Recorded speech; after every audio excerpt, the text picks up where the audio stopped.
안녕하세요. 얼마 전 이혼한 30대 여성입니다. 법적으로 완전히 남남이 된 지는 한 달이 채 되지 않았고요. 그래서 그런가 아직 무뎌지지가 않아서 지금도 생각만 하면 속이 너무 답답하고 그래요. 그런데 주변에는 다들 좋은 일을 앞두고 있는 친구들만 있다 보니 제 속 터지는 이야기를 할 수가 없거든요. 그래서 이렇게 찾아올 수밖에 없던 거니 이해해 주시면 감사하겠습니다. 제가 이런 상황에 놓이게 된 연유를 이야기하려면 일단 남편이란 작자부터 어떻게 만났는지 말씀드려야겠네요. 남편하고는 같은 대학 선후배 사이였어요. 물론 알고 지내는 몇 년 동안은 남녀 사이라기보다는 그저 오빠 동생에 불과했지만요. 그러다 본격적으로 연애를 시작한 건 제가 사회생활을 시작하고 얼마 지나지 않아 어머니가 돌아가셨거든요. 그런데 저는 어머니랑 사이가 정말 각별했어요. 아버지가 돌아가신 이후로 어머니가 재혼도 안 하시고 저 하나만 바라보고 저 하나만 지극정성으로 키워주셨으니까요. 그래서 대학 졸업하고 어엿한 사회인이 되었을 땐 이제 제가 받았던 그 사랑을 돌려드릴 생각에 얼마나 기뻤는지 몰라요. 그런데 그렇게 어이없는 사고로 돌아가시고 나니 솔직히 별의별 생각이 다 들더라고요. 이런 말 뭐하지만 그냥 따라가 버릴까 하는 마음까지 들었다니까요. 그런데 그때 그런 저를 붙잡아준 사람이 바로 지금의 남편이었어요. 지금 돌이켜 생각해보면 그렇다고 뭘 얼마나 대단한 걸 해준 건 아니었지만 아침 저녁으로 제 안부 물어주고 저 힘내라고 출근길에 저희 집 앞에 들려서 커피 들려주고 그런 세심한 챙김에 제가 많이 의지를 하게 되었던 거죠.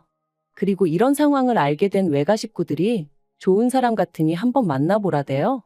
참고로 아버지 돌아가시고 어머니가 저 키우시는 동안 외가 식구들의 도움을 많이 받았어요. 외삼촌의 도움으로 어머니는 계속해서 직장 생활을 이어나가실 수 있었고 외할머니가 건물을 어머니한테 일찍이 증여해 주신 덕분에 경제적인 곤란도 피해갈 수 있었으니까요. 그래서 외가 식구들이 남편을 좋게 평가하고 있다는 사실도 제가 남편과 교제를 결심하게 된 결정적인 이유 중 하나였답니다. 남편과는 이후로 3년을 만났는데 만나는 동안 드라마에서나 나올 듯이 격정적이고 불같은 사랑을 한 것은 아니지만 그래도 늘 한결같고 별 탈 없는 날들이었어요. 그리고 그때도 저는 제가 가장 힘들었던 시기에 남편이 제 옆에 있어줬다는 것에 대한 고마움을 간직하고 있었기에 결혼은 당연히 남편이랑 해야겠다고 생각하고 있었거든요. 그래서 남편이 결혼하자고 했을 때 고민 없이 좋다고 했고요. 그런데 시댁에 인사를 드리러 갔던 날, 솔직히 저는 여러 가지로 불편한 느낌을 받았습니다. 어머님 아버님 중 그나마 아버님은 워낙 말수도 없으셨고 그래서 잘은 모르겠지만 어머님은 아니셨어요. 남편이 말하길 이미 제 가족관계라던가 제가 처한 상황에 대해서 충분히 말씀을 드렸으니 껄끄러운 이야기는 안 해도 될 거라고 했었는데 어머님께서는 마치 아무것도 모른다는 표정으로 이것저것 저희 부모님에 대해서 물으셨으니까요. 특히나 일찍이 돌아가신 아버지에 관해서 물으실 때는 저도 생각지도 못했던 질문을 자꾸 던지셨는데 그럴 때마다 제대로 대답하지 못하는 제 자신이 얼마나 한심하게 느껴지던지요. 그리고 저희 어머니가 돌아가신 사고에 대해서 자꾸 물어보시는 것도 너무 불편했어요. 특히나 보상은 어디서 어떻게 얼마나 받았는지 그런 걸 물어보시는데 얼마나 껄끄러웠는지 몰라요. 그나마 남편이 뭘 그런 것까지 물어보시냐며 중재를 해주지 않았다면 정말 눈물 콧물 흘리며 뛰쳐나올 뻔했다니까요.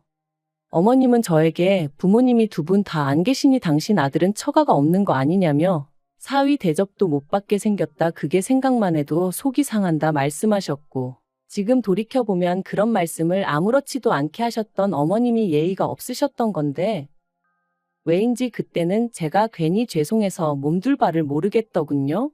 그리고 그런 분위기가 조성되면서 졸지에 남편이 손해보고 결혼한다는 식으로 분위기가 형성되었고 그렇게 얼떨결에 집도 차도 제가 해가게 되었습니다. 물론 집도 차도 전부 다 남편 이름으로 해야 된다는 어머님의 억지는 따르지 않았지만요. 아무튼 그렇게 신혼살림을 차렸고 남편과의 사이는 예전과 다를 바 없이 무난했어요. 하지만 그런 저희가 한 번씩 부딪힐 때가 있었는데 그건 바로 시댁 이야기, 돈 이야기가 나올 때였습니다. 특히나 어머님은 결혼 당시에도 말도 안 되는 혼수를 요구하셨는데 제가 들어드리지 않았거든요. 그랬더니 그때부터 걸핏하면 저희 집에 찾아오셔서는 말도 안 되는 트집을 잡기 시작하셨죠. 한 번은 제가 신혼이고 하니 좀 좋은 그릇을 써보고 싶은 욕심이 들었어요.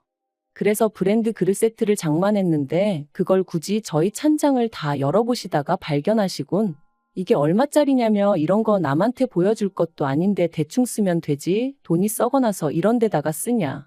또 제가 좋은 브랜드 가방이 몇 개 있었는데 그걸 어머님이 저 몰래 저희 드레스룸을 뒤지시다 발견하시곤 지는 아주 쌓아놓고 살면서 지 CM이랑 신우는 한 개를 안 사주냐며 제가 어머님과 신우 수준을 무시해서 그렇다는 억지를 쓰기도 하셨죠.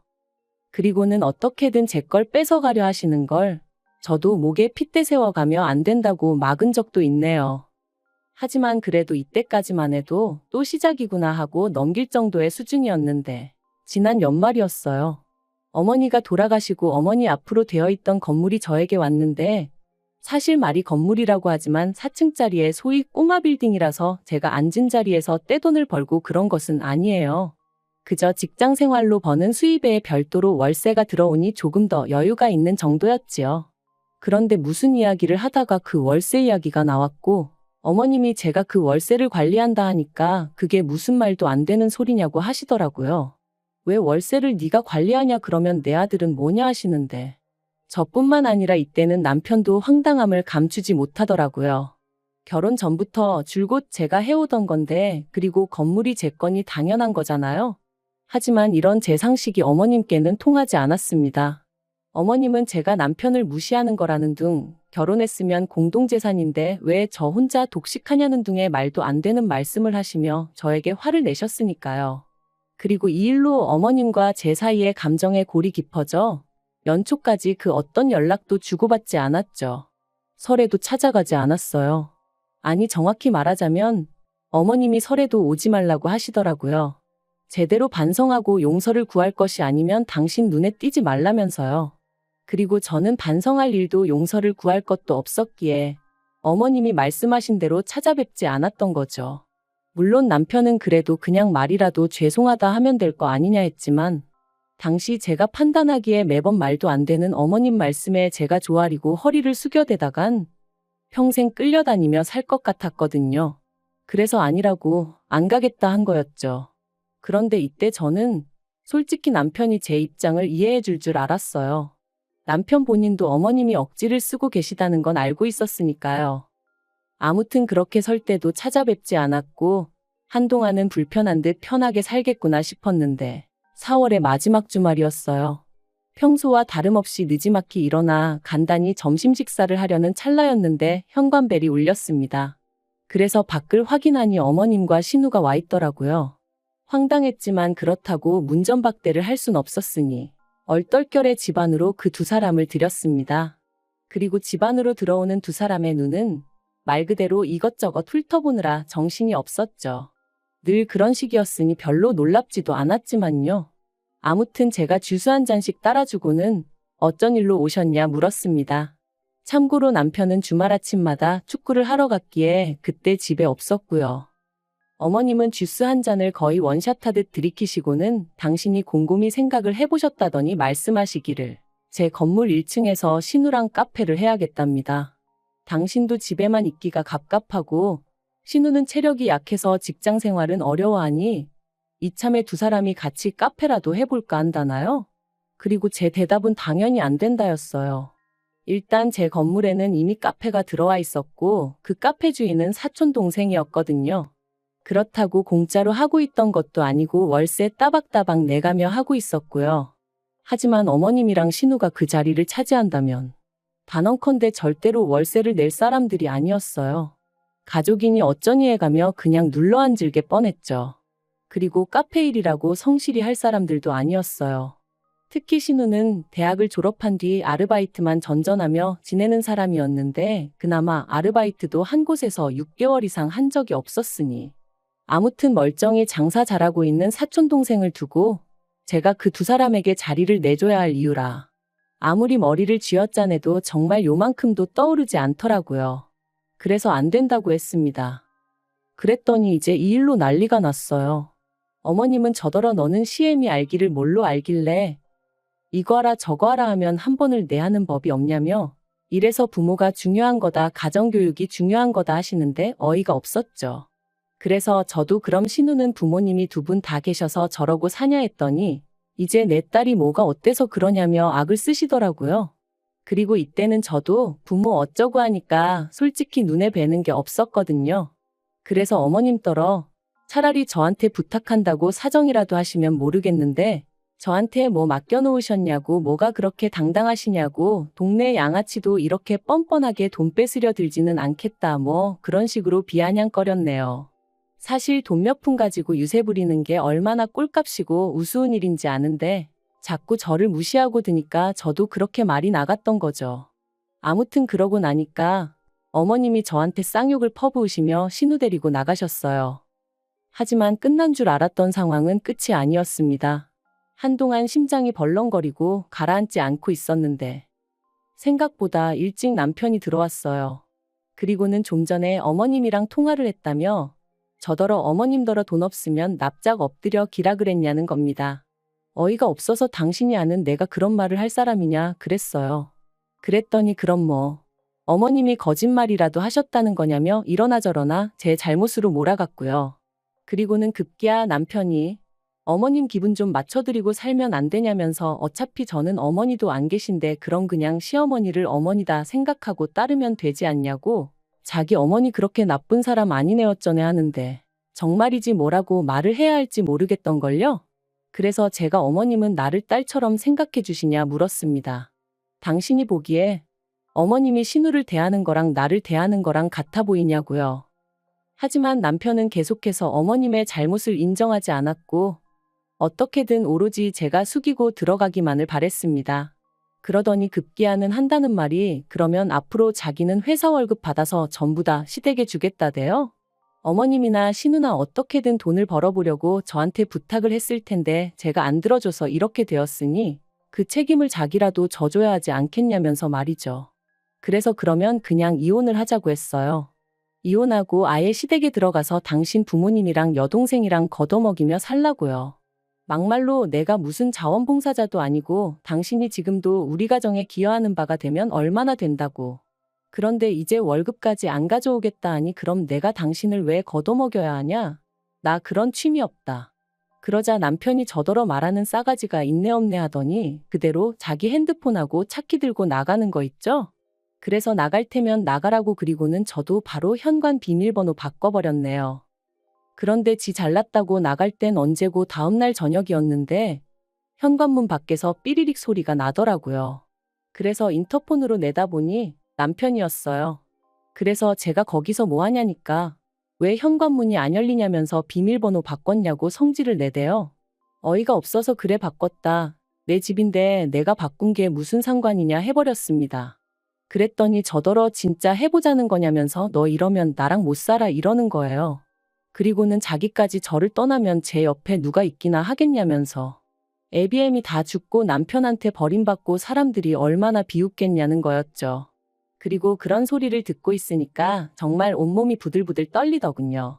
내가 한 이불 덮고 살던 사람이 이렇게 비열한 사람이었나 싶은 게. 그런데 그때 사실 제 옆에 외삼촌하고 사촌동생이 다 있었어요. 제가 당장 월요일에 남편은 출근해야 하니까 분명히 지 옷이든 뭐든 가지러 올 것 같았고 그러면 단둘이 마주쳐야 하는데 그게 왠지 겁이 나서 와달라고 부탁을 했어가지고요. 그러니 저희 외삼촌과 사촌동생까지 남편의 막말을 다 듣게 되었죠. 외삼촌이 뭐 저런 놈이 다 있냐 하시면서 단박에 뛰쳐나가셨어요. 사촌동생도 같이요. 그리고 저희 사촌동생이 지금은 카페를 하고 있지만 원래 유도선수 출신이거든요. 그래서 동시에 두 부자가 남편을 가로막고 서가지고는 방금 뭐라 짓거렸냐 다시 말해봐라. 그러니까 저한테 막 퍼부어댈 땐 언제고 찍소리도 못하더라고요. 자기가 홧김에 한 말이지 진심은 아니었다 뭐 그런 뜻이 아니었다 해대면서 말해요. 그 꼴이 얼마나 우습던지. 아무튼 그런 소리까지 듣고도 남편이랑 살겠다 생각하면 제가 말 그대로 배알도 없는 X 아니겠어요? 남편한테 헤어지자 했습니다. 네 말대로 부모도 없지만 그렇다고 너라도 있어달라고 매달릴 만큼 나 궁하지 않다고 너 같은 건 트럭으로 갖다 줘도 싫다 그랬네요. 그리고 그제서야 남편이 사람이 살다 보면 말실수도 하고 그럴 수도 있는 거 아니냐며 자기도 제 말이 거슬렸던 적이 한두 번 있던 게 아닌데 자긴 다 참았답니다. 그런데 저는 왜 못 참아주냐면서 너무하네 어쩌네. 하지만 그러던지 말던지 결국 협의이혼으로 잘 마무리되었어요. 제가 타던 차 남편한테 준다고 했거든요. 그거라도 줘야 먹고 떨어져 나갈 것 같아서 그런 거니 바보같이 그걸 왜 줬냐 그러지는 마셔요. 저한테는 그런 거라도 주고 남편에게서 벗어나는 게 그 무엇보다 중요한 일이었답니다. 남편한테는 지금도 사실 연락이 와요. 자기가 반성 많이 하고 있고 시부모님도 신우도 저한테 많이 미안해하고 있다면서 이번 일을 통해서 우리 진정한 가족으로 거듭날 수는 없겠냐? 한마디로 개수작 부리는 거죠. 물론 저는 웃기고 앉았다고 됐다고 했고요.